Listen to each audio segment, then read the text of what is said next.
नमस्कार। आज आमे प्लेटोंक द रिपब्लिक बही भितर को जीवा एवं तांकर न्याय संबंधी सिद्धांत को एक नुआ दृष्टिकोण बुझा चेष्टा करिबा। यह एक एमिति चिंताधारा जहाँ हजार हजार वर्ष धरी आम समाज आउ शासन व्यवस्था को प्रभावित करि आसिछि। अच्छा, तेबे चलंतु आरंभरू ही आरंभ करिबा। सबुठारु मूल प्रश्नटी हेउची न्याय प्रकृति कौन। एही गोटिए प्रश्नर उत्तर खोजिबा पई प्लेटो प्राय 2500 वर्ष तले एक बौद्धिक यात्रा आरंभ करथिले, जहाँ आज भी सेतिकी ही गुरुत्वपूर्ण। कल्पना करंतु टिके, समय होउची ख्रीष्टपूर्व 399, स्थान होउची एथेन्स सहर, जहाकू गणतंत्रर जन्मभूमि कहा जाए। आ सही सहर निजर सबुठारु ज्ञानी नागरिकंकु मृत्युदंड देउछि। एही गोटिए घटना ही प्लेटोंक संपूर्ण दर्शनर मोड़ बदलाई देथिला। आउ सही नागरिक थिले प्लेटोंक निज गुरु सॉक्रेटिस। तेणु प्लेटोंक पई एहा केवल एक दार्शनिक चर्चार विषय नथिला, एहा तांको पई एक व्यक्तिगत संकट थिला। केमिति कोटे राज्य निजर सबुटु भल मनिषकु मारि पारे, एही प्रश्न ही तांकु न्यायर प्रकृत अर्थ खोजिबाकु बाध्य करिथिला। तेबे निजर न्याय सिद्धांत देवा आगु प्लेटो प्रथमे से समय चलिथिबा भूल धारणागुड़िकु भांगिबाकु चाहिले।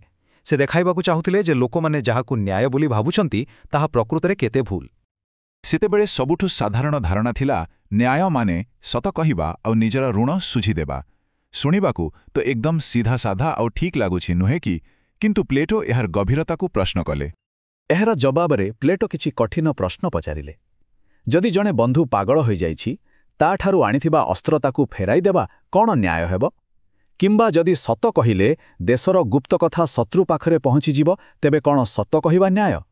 हठात सही सरल संज्ञाटी बहुत जटिल लागिला।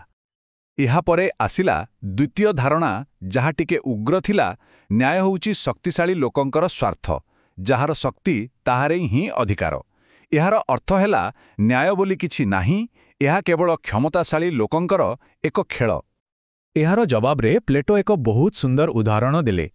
से कहिले जणे शासक जणे डाक्तर परी हेबा दरकार।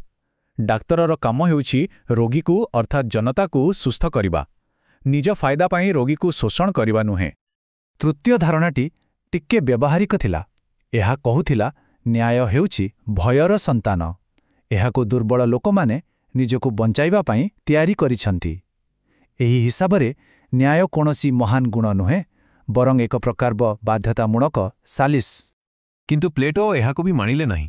तांको मतरे प्रकृत न्याय कोनोसी बाहरर चुक्ति बा नियम नुहे, एहा मनिषर आत्मा भितरु आसिबा दरकार।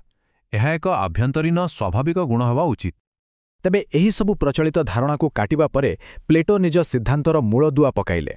आउ तांको सिद्धांतर आरंभ हेउछि व्यक्तिर आत्मारु। जणे व्यक्ति भितरे न्याय किपरि थाए। प्लेटोंक चिंताधारार केन्द्ररे अछि आत्मार तीनोटी अंश। तांको मतरे प्रत्येक मनिषर आत्मारे तीनोटी मुख्य जिनिस थाए। प्रथमटी हेउछि तर्क बा विवेक, द्वितीयटी हेउछि साहस, आउ तृतीयटी हेउछि क्षुधा बा लालसा। समस्तंको भितरे एई तीनोटी जाक थाए, किंतु काहा पाखरे केउटा अधिक सेइटा ही फरक। ताहले प्लेटोंग अनुसारे जणे न्याय व्यक्ति किए? से हेउछि सेही व्यक्ति जाहार आत्मारे विवेक बा तर्क तार साहस आउ लालसा को सठिक बाट देखाए। जेतेबेले जणे निजर प्रमुख गुण को बुझी पारे आउ सेही अनुसारे संतुलित जीवन बंचे, सेतेबेले ही प्रकृत व्यक्तिगत न्याय मिले। अच्छा, एबे व्यक्ति ठारू आगकू बढ़िबा। चलंतु देखिबा प्लेटो किपरि एही व्यक्तिगत न्यायर धारणारू एक पूरा आदर्श राज्यर नक्शा तयारी करुछंती। कारण तांको पई एक न्यायपूर्ण राज्य केवल न्यायपूर्ण लोकंकर एक बड़ रूप। प्लेटोंकर एही सिद्धांतर मूल कथाटी हेउछि राज्य हेउछि व्यक्तिर एक बृहत स्वरूप। एहार अर्थ हैला जेउ गुण और संघर्ष जणे व्यक्तिर आत्मा भितरे चली थाए, ठीक सेही जिनिस एक बड़ आकाररे पूरा राज्ୟରେ देखिबाकू मिले। प्लेटो निजे कहिथिले, मु राज्य कोनोसी गच्छ किंबा पत्थररू तयारी हुए नाही, बरং सेठारे रहुथिबा लोकंक मनरू ही तयारी हुए। एहा स्पष्ट करे जे गोटिए राज्यर चरित्र तार नागरिकंक चरित्र उपरे ही निर्भर करे। तेबे समाजरे एही तीनोटी गुण केमिति देखा जाए?